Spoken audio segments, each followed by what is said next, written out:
quel va être son rôle justement parce que dans beaucoup de religions, on entend parler de sauveur, de retour d'un sauveur. Alors justement, Oui. qu'en est-il? Oui, salam alaikum à tous nos auditeurs et nos auditrices. Donc, par rapport au rôle de Jésus, ce qu'il faut savoir, c'est que toutes les religions, elles attendent la venue d'un sauveur. Donc, d'ailleurs, la Bible, même si pour nous musulmans, elle est falsifiée, il n'en reste pas moins que il y a certaines vérités à l'intérieur, notamment concernant l'Apocalypse de Saint Jean, où est-ce qu'il y a des similarités avec les signes de la fin des temps, comme l'a cité plus avant, on parle d'Armageddon, c'est qu'il y aura des désastres sur toute la terre et tout. Donc par rapport au rôle particulier de Jésus, les musulmans, eux, ils attendent deux hommes, comme l'a cité plus haut mon collègue Hicham. Donc Jésus, sur lui la paix, il a un statut particulier en islam. Puisque le messager de Dieu, le prophète Mohammed, sur lui la paix, il disait qu'ils étaient des frères. Mais celui dont nous allons parler est un autre Jésus. C'est celui de la fin des temps, avec un rôle particulier à jouer, puisqu'on sait qu'il régnera sur le royaume de justice après que le Mehdi ait accompli son projet qu'on avait déjà expliqué, en l'occurrence le projet du Furqan. Donc c'est le Mehdi qui a cette tâche-là de rétablir la justice sur toute la terre, comme le prophète nous l'avait dit, pour à la fin que Jésus vienne, comme on dit dans la Bible, régner sur toute la terre, comme on appelle le Seigneur des Seigneurs, Roi des Rois. Donc son rôle à Jésus, il est très très particulier, il interviendra vraiment à la fin du fait de sa pureté, de son haut degré spirituel, il aura un rôle à jouer qu'on expliquera un peu par la suite. D'accord, alors si je résume, donc le retour de Jésus, donc comme tu nous l'as dit, hein, c'est un Jésus différent de celui qu'on a connu il y a 2000 ans. Et donc il régnera sur le royaume de justice. Mais justement, alors, parce que tu nous expliquais qu'il viendra à la fin du projet du Mahdi. Alors le Mahdi, déjà, il est certainement beaucoup évoqué dans la religion musulmane. Énormément, exactement. Donc on trouve énormément de paroles prophétiques qui font référence au Mahdi clairement. C'est des paroles qui sont connues et reconnues. Mais dans le Coran, il est fait référence de cette personne attendue des musulmans, qui est le Mahdi. Mahdi qui veut dire celui qui est guidé. Et donc... je peux citer donc un verset qui revient d'ailleurs 3 fois dans le Coran, avec une petite variante près, et qui est, donc on peut trouver par exemple dans la sourate 9, verset 33, qui dit « C'est lui qui a envoyé son messager avec la bonne direction et la religion de la vérité », donc là Dieu parle du prophète, Mohammed, afin qu'elle triomphe sur toute autre religion. Et là, selon les commentateurs du Coran, tous les commentateurs sont d'accord pour dire que lorsque Dieu dit pour qu'elle triomphe sur toute autre religion, ça se passera à l'époque du Mahdi, puisque à l'époque du prophète, il y avait encore, et même aujourd'hui, il y a encore les autres religions, le judaïsme, le christianisme, etc. Donc ce verset-là fait référence clairement donc à la venue du Mahdi. Alors juste une petite parenthèse, hein, ça me revient tout de suite. Hein. On parlait de Jésus il y a une seconde et on va continuer d'en parler.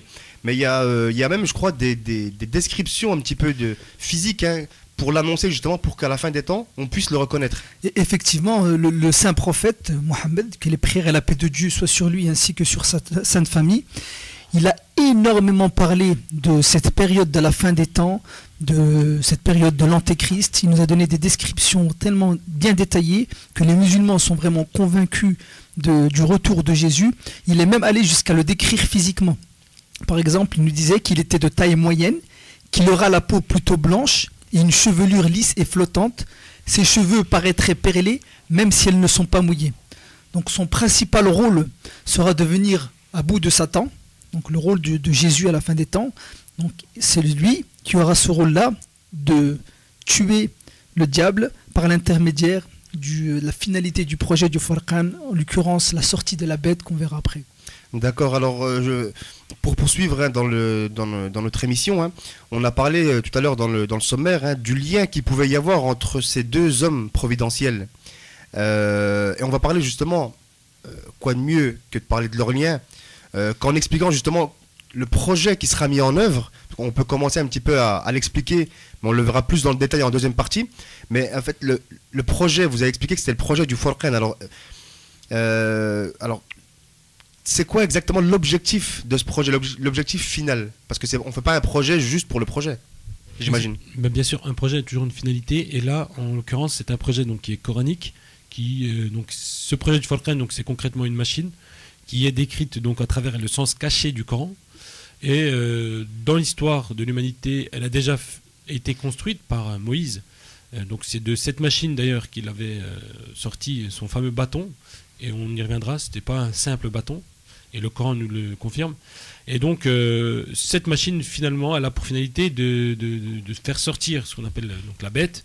On a plusieurs noms pour la décrire dans le Coran, et en l'occurrence cette bête c'est ce qui va nous rapprocher de Dieu, et c'est ce qui va finalement susciter donc ce changement-là de ce monde d'aujourd'hui à un royaume de paix, de justice, de tranquillité. Donc, mais par rapport à Jésus, tout à l'heure, j'aimerais citer une tradition extrêmement connue dans les textes musulmans. Il est dit par rapport à Jésus, je cite, « Il brisera alors la croix, il tuera le porc et il abolira l'impôt de capitation ». Donc, ce qu'il faut savoir par rapport à Jésus, c'est qu'il ne vient pas avec un nouveau livre, ni une nouvelle législation, mais il appliquera la loi du Coran. Donc il viendra en tant que musulman, puisque l'islam est la dernière religion révélée. Et d'ailleurs, le prophète lui-même le dit, il dit, si Moïse vivait à mon époque, il n'aurait pas d'autre solution que de suivre ma loi. Donc en fait, la loi du prophète, c'est la dernière loi, et Jésus vient en tant que membre de cette communauté musulmane. Il accède à la sainteté, donc grâce à la station spirituelle du prophète. Et donc de nombreux hadiths nous expliquent tout ça. Mais par rapport au projet donc, du Furqan, je pense qu'on pourra en détailler les choses. Donc c'est quelque chose qui n'est pas connu par rapport à aujourd'hui, mais ce qui ne change pas la véracité des choses. Mais on peut trouver tout ça dans les textes musulmans, il n'y a rien d'inventé, tout est écrit finalement et il suffit de lire. D'accord, très bien. Ben justement, hein, on va faire notre courte pause coranique et puis après, on reviendra dans le détail au projet que mettra en œuvre le Mahdi, sur lui la paix. Donc maintenant, on va passer à la suite. On a parlé un petit peu du rôle de Jésus, de son retour, du lien qu'il pouvait y avoir entre Jésus et le Mahdi sur la paix. Et donc maintenant, on va parler concrètement du projet du Mahdi, donc comme on disait, descendant du prophète. Et donc, ce projet s'appelle le projet du Furqan et il consiste en 3 étapes. Alors, est-ce que vous pouvez nous les expliquer ? Tout d'abord, étant donné qu'on fait une émission consacrée à Jésus, donc on parle du Mahdi, c'est parce que Jésus va intervenir à la fin dans le projet du Mahdi. Donc le projet du Mahdi, qu'on appelle la machine prophétique, encore appelée l'heure dans le Coran, parce que dans la sourate 43 au verset 61, dit il y a bel et bien un savoir de l'heure. D'ailleurs, le prophète lui-même avait dit que le Mahdi allait venir pour faire régner la justice sur toute la terre. Donc on parle d'une machine. Donc une machine, pour beaucoup, dit dans quel but, créer une machine et tout. Mais la finalité, la machine, c'est un moyen parce qu'à travers cette machine, le Mahdi va pouvoir créer des êtres vivants. Donc vraiment, parce que Dieu, dans le Coran, il dit qu'il est unique dans sa façon de créer. Il dit qu'il est le meilleur des créateurs, c'est-à-dire qu'il est unique dans sa façon de créer. Mais ça ne veut pas dire qu'il est unique créateur. Ça veut dire que ça sous-entend qu'il y a d'autres personnes qui peuvent créer. Donc l'homme, sa particularité, c'est qu'il peut créer des êtres vivants à travers cette machine. Donc d'ailleurs, dans le Coran lui-même, c'est un livre qui est à la hauteur de celui qui l'a écrit, qui l'a révélé. Donc c'est Dieu qui parle dans le Coran. Donc c'est pour ça qu'on dit qu'il y a plusieurs sens cachés dans le Coran. Et la particularité du Mahdi, qui est héritier du saint prophète, c'est qu'il sait ce que cachent les secrets du Coran. Donc et les secrets, tous les secrets du Coran tournent autour de la construction de cette machine qu'on appelle encore le Furqan, l'heure, toutes ces choses-là. D'accord, alors donc tu nous as expliqué qu'il y avait la construction d'une machine prophétique avec la création d'êtres vivants, mais j'imagine en fait que ça c'est pas, donc comme tu disais, tiré de la science-fiction, mais parce qu'on a certainement des exemples qui nous expliquent que justement il a déjà existé des créations d'êtres vivants faites par l'homme. Bien sûr, donc dans le Coran, Dieu nous en parle, mais de toute façon, par rapport à cette machine, on peut citer donc un passage de Gilles Deleuze, qui est quand même quelqu'un de reconnu. Un philosophe français. Philosophe français, Gilles Deleuze, dans un livre, L'Anti-Oedipe, donc il a écrit avec Félix Guattari, il écrit donc Moïse fuit la machine de Pharaon et installe sa propre machine dans le désert. Et après, il nous parle de arche sainte et temple portatif et dote son peuple d'une organisation religieuse et militaire. C'est-à-dire, en fait, on a encore des traces de cette machine qui a été construite au temps de Moïse dans la civilisation pharaonique. Et donc, il y a 4000 ans. D'accord. Et donc par rapport justement aux exemples de création d'êtres vivants par l'homme. Par l'homme, en fait, dans le Coran, par exemple, on peut citer la sourate 3 au verset 49. C'est Dieu fait parler Jésus et il nous dit: je pétris de glaise une figure d'oiseau, puis je souffle dedans. Cela devient alors un oiseau qui vole par la permission d'Allah. Donc, on apportait à Jésus des genres d'oiseaux d'argile, et donc lui il soufflait dedans et il devenait vivant. C'est-à-dire que dans le Coran, Dieu fait référence à des personnes qui, avec une sainteté ou une science, arrivent à créer de la vie. Donc Dieu dans le Coran se définit comme étant le meilleur des créateurs et jamais comme étant le seul créateur. D'accord, donc comme il nous a expliqué tout à l'heure, hein, il faut à l'homme du temps et du travail pour pouvoir créer. Donc j'imagine qu'il y a peut-être d'autres exemples là, avant de passer à l'étape numéro 2 de ce projet fantastique. Oui, effectivement, il y a encore l'exemple de Moïse. Donc Dieu fait parler Moïse dans le Coran, la sourate 20 au verset 17-18, quand il lui dit: qu'as-tu dans ta main droite, ô Moïse? C'est mon bâton, il me sert à faire paître mon troupeau et à d'autres choses encore. Donc ce bâton-là, il est sorti de la première étape du Furqan qu'on n'a pas cité en détail, parce qu'il faut savoir qu'il y a plusieurs étapes. La première étape, c'est la création d'êtres vivants, qu'on appelle Jawar al-Hayat. La deuxième étape, c'est la sortie des 4 archanges, des arches d'alliance, dont Moïse avait été avec son peuple jusqu'à cette deuxième étape, en sortant une seule arche. C'est avec cette arche-là qui remportait les victoires et tout, avec le peuple hébreu. Et la troisième étape, la plus importante, c'est la sortie de la bête, de l'Esprit de Dieu.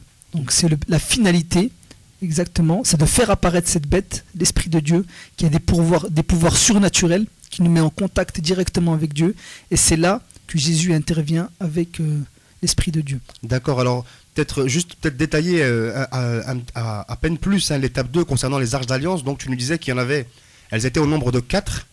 Et donc Moïse avait réussi à en faire sortir une. Alors est-ce qu'on a des références par rapport à ça? À quoi servait concrètement cette arche d'alliance?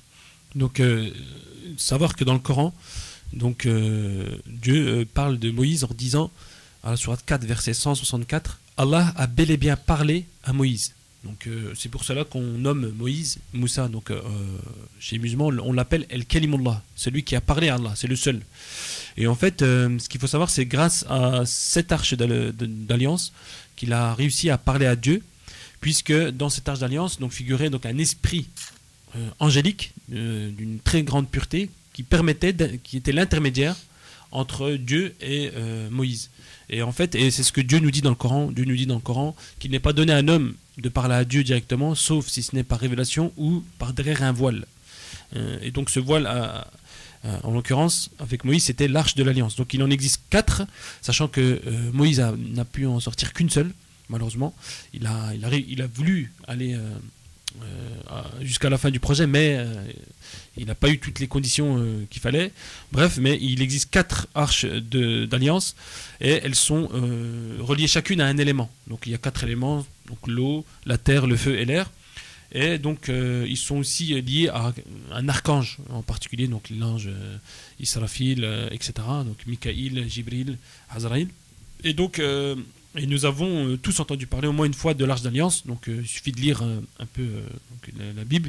Et elles servent à beaucoup de choses, notamment à parler, surtout à parler avec Dieu. Et c'est grâce à cette Arche d'Alliance qui maîtrise un élément, donc celle qui avait sorti Moïse, elle maîtrisait l'air. Et donc c'est grâce à cette Arche de l'Alliance que, en l'occurrence, ils ont pu remporter des victoires sans combattre forcément énormément. Et c'est grâce à cette Arche d'Alliance que, par exemple, ils avaient l'Amban et la Caille, donc qui descendaient, donc elles ne descendaient pas comme ça par hasard, et aussi ils avaient des nuages qui les protégeaient dans le désert. Ils avaient vraiment, grâce à cette arche d'alliance, une vie tranquille, protégée de tous leurs ennemis, en contact avec Dieu, etc. D'accord, très bien. Alors on a vu l'étape 1, donc la construction de la machine, on a vu l'étape 2, l'arche d'alliance, les arches d'alliance au nombre de 4, et donc maintenant on arrive à la 3e et dernière étape.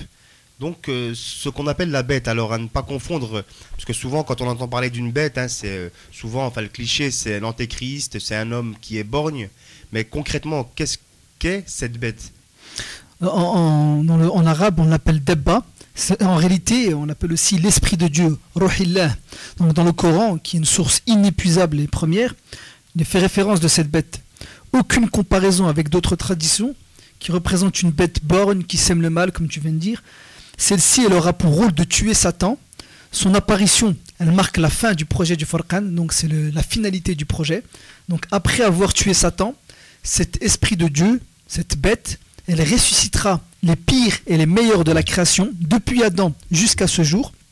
Donc des références coraniques et même des traditions prophétiques qui parlent de ça, où c'est que la bête, elle touchera au front les meilleurs de la création, et les pires au museau. Et c'est ainsi qu'on arrivera à distinguer le croyant du mécréant.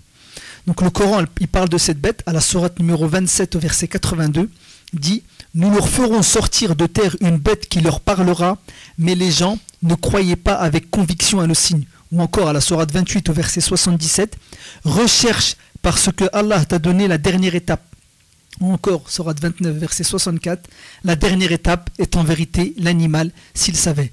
Donc ces trois versets-là, concrètement, nous montrent bien que la dernière étape, c'est-à-dire la finalité du projet, c'est la sortie de cette bête qu'on appelle encore l'Esprit de Dieu, et c'est elle c'est grâce à son intermédiaire qui va faire sortir, qui va tuer le diable et le Jésus. Donc c'est lui, à la fin, c'est lui qui intervient, c'est lui qui est la clé pour faire sortir cette bête, du fait qu'il est lié avec cet esprit, parce qu'on l'appelle également esprit de Dieu, Ruhillah, le fait de son haut degré spirituel, dans son degré de pureté, c'est lui qui aura l'intuition pour faire apparaître cette bête à la fin.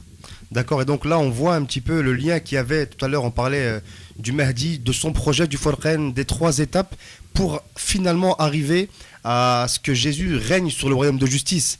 Mais je crois que c'est à ce moment-là qu'on peut dire leur rôle est complémentaire. Exactement, de toute façon, par rapport à leur complémentarité entre Jésus et le Mahdi, elle est clairement définie dans les textes musulmans.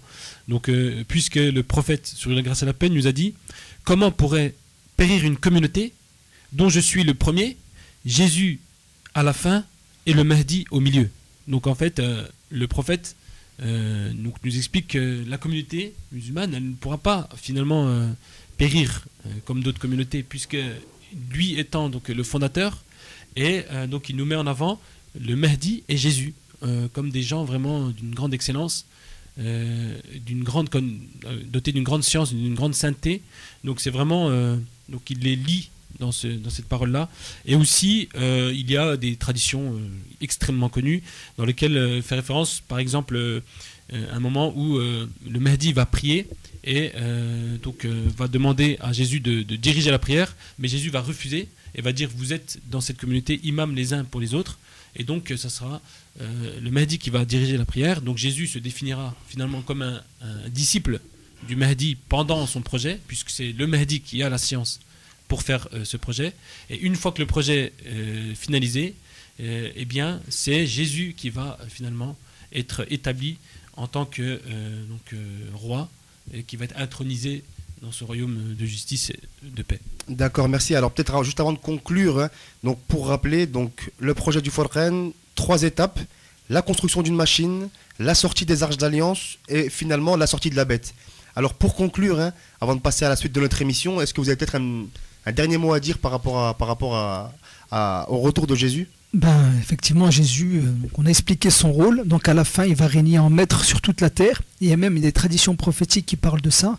Donc il dit tous les animaux dangereux deviendront inoffensifs, de sorte qu'un petit garçon pourra mettre sa main dans la bouche du serpent sans danger, qu'une petite fille pourra faire fuir un lion, et que le loup errera parmi les moutons tel un chien de berger. La terre débordera de paix comme l'eau qui déborde d'un récipient. Les hommes seront en accord total et seul Allah sera vénéré. Les guerres cesseront. Donc même dans la Bible, il y a des références par rapport, on appelle ça le millénium, les 1000 ans de paix. Donc c'est la même chose, en réalité ça parle exactement de la même chose. Et ces 1000 ans de paix, ils vont venir grâce à l'intervention de ces 2 hommes saints par leur projet du Furqan et de la machine qu'on appelle encore la machine prophétique.